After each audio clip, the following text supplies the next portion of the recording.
नमस्कार। उत्तर प्रदेश में आज क्या चल रहा है? योगी सरकार के सख्त एक्शन से लेकर विकास की नई पहल तक, विपक्षी भड़काऊ बयानबाजी और पुरानी आदतों का पर्दाफाश बताएंगे आपको कैपिटल टीवी उत्तर प्रदेश के खास शो चाल के चक्रव्यूह में। मैं हूं आपके साथ राधिका राज। चाल के चक्रव्यूह में आज सबसे पहले बात बकरीद को लेकर यूपी प्रशासन की सख्ती की, जहां सड़कों पर नमाज पर पूरी तरह बैन लग गया है। सीएम योगी ने साफ शब्दों में कह दिया है कि ईदगाह फुल हो जाए तब भी सड़क पर नहीं आना है। बताएंगे आपको क्या कुछ सख्त गाइडलाइंस सीएम योगी ने जारी किए हैं जिससे हड़कंप मच गया है। पूरी डिटेल्स। दूसरी खबर संभल से, जहां अवैध मजार और तालाबों पर बुलडोजर चला, सैकड़ों बीघा सरकारी जमीन मुक्त कराई गई। बताएंगे कैसे योगी सरकार अतिक्रमण मुक्त यूपी बना रहे हैं। तीसरी खबर वाराणसी से, जहां कांग्रेस प्रदेश अध्यक्ष अजय राय पर प्रधानमंत्री नरेंद्र मोदी पर आपत्तिजनक टिप्पणी का केस दर्ज किया गया है, जिससे उनकी मुश्किलें तो बढ़ ही गई हैं, साथ ही और भी अपडेट आए हैं। बताएंगे आपको क्या कुछ चल रहा है। चाल के चक्रव्यूह के आखिरी में बात वक्फ बोर्ड की, जहां 31,000 से ज्यादा संपत्तियों का रजिस्ट्रेशन रद्द कर दिया गया, जिसके बाद ओम प्रकाश राजभर ने भी अपने सख्त निर्देश दिए हैं। बताएंगे आपको पूरी डिटेल्स। तो चलिए बिना किसी देरी के शुरू करते हैं चाल का चक्रव्यूह।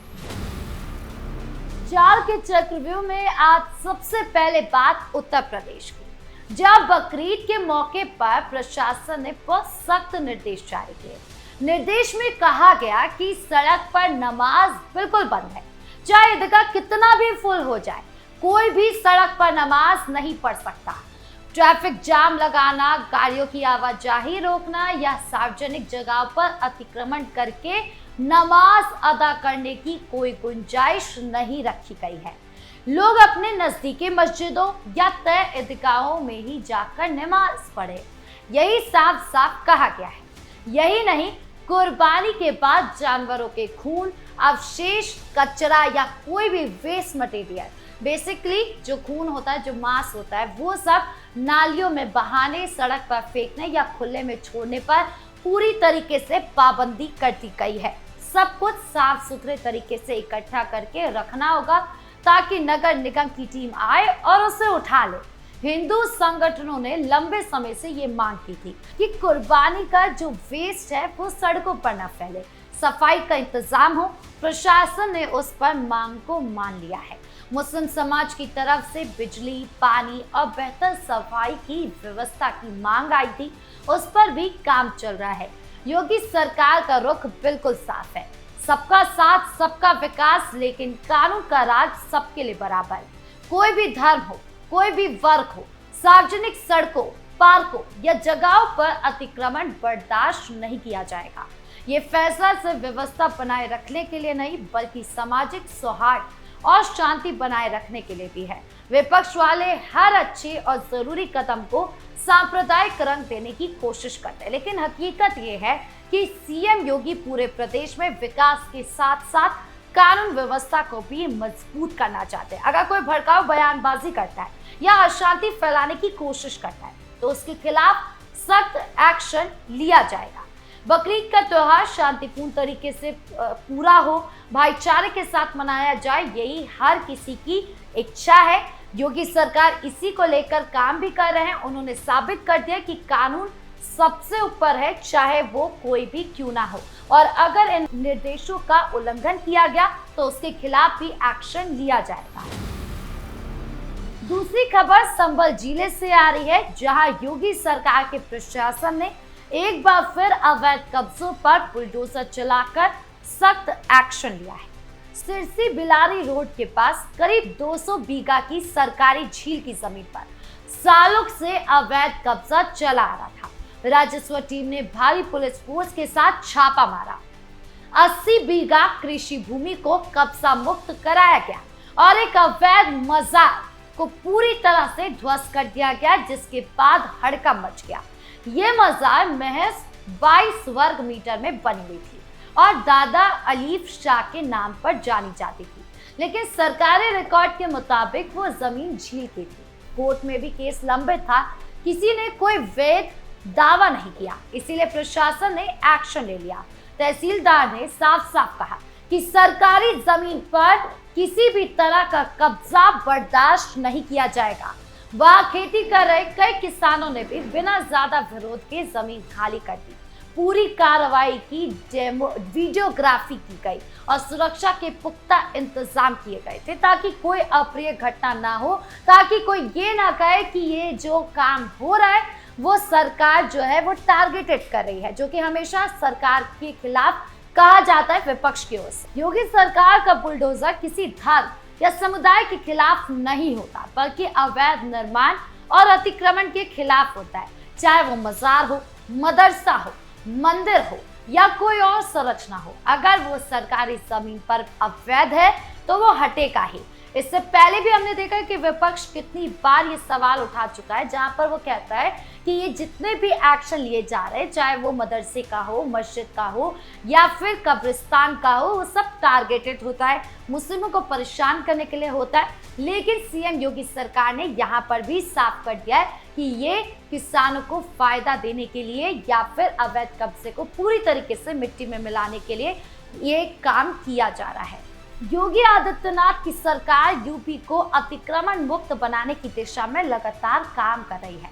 जनता इन एक्शनों का खुलकर स्वागत कर रही है, क्योंकि सड़कें, तालाब, पार्क सब जनता के लिए, किसी के निजी कब्जे के लिए नहीं रह सकते।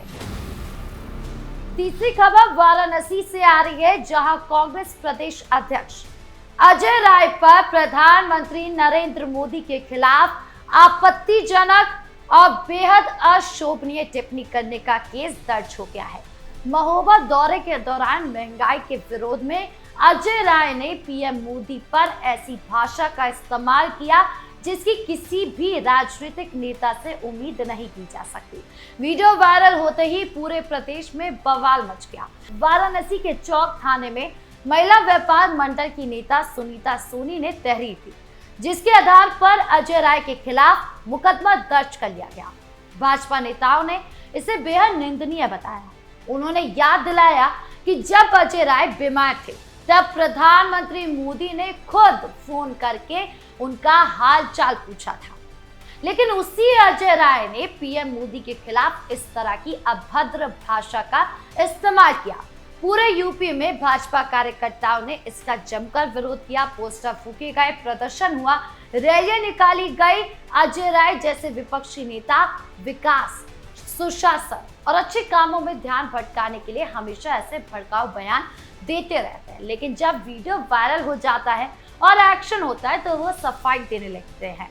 वो कह रहे हैं अब इस पूरे वीडियो को लेकर कि ये एआई जनरेटेड वीडियो है। अभी जो आपके स्क्रीन पर वीडियो चल रहा है इसे भी एआई जनरेटेड वीडियो कहा जा रहा है। इससे पहले भी हमने देखा था कि समाजवादी पार्टी के कुछ नेता थे, उन लोगों ने पीएम मोदी को गाली दी थी, सीधे सीधे गाली दी थी, जिसके बाद भी यही कहा गया कि ये एआई जनरेटेड है। यानी कि ये विपक्ष पहले तो पीएम मोदी हो या फिर कोई भी हो उसको लेकर गाली देते हैं, गंदी बातें करते हैं, आरोप प्रत्यारोप लगाते हैं, और जब दिखता है कि जनता जो है ये बयान सुनकर परेशान है, उन्हें अच्छा नहीं लगा या फिर प्रदर्शन हो रहा है उनके खिलाफ, तब वो जाकर कहते हैं कि ये एआई वीडियो है, ये एडिटेड वीडियो है, जिसको लेकर अब बुरी तरीके से अजय राय भी फंस गए हैं। अब आगे क्या कुछ एक्शन उनके खिलाफ होता है ये अभी देखना बाकी होगा। चाल के चक्रव्यूह के आखिरी में बात वक्फ की। उत्तर प्रदेश में 31,000 से ज्यादा वक्फ संपत्तियों का रजिस्ट्रेशन रद्द कर दिया गया।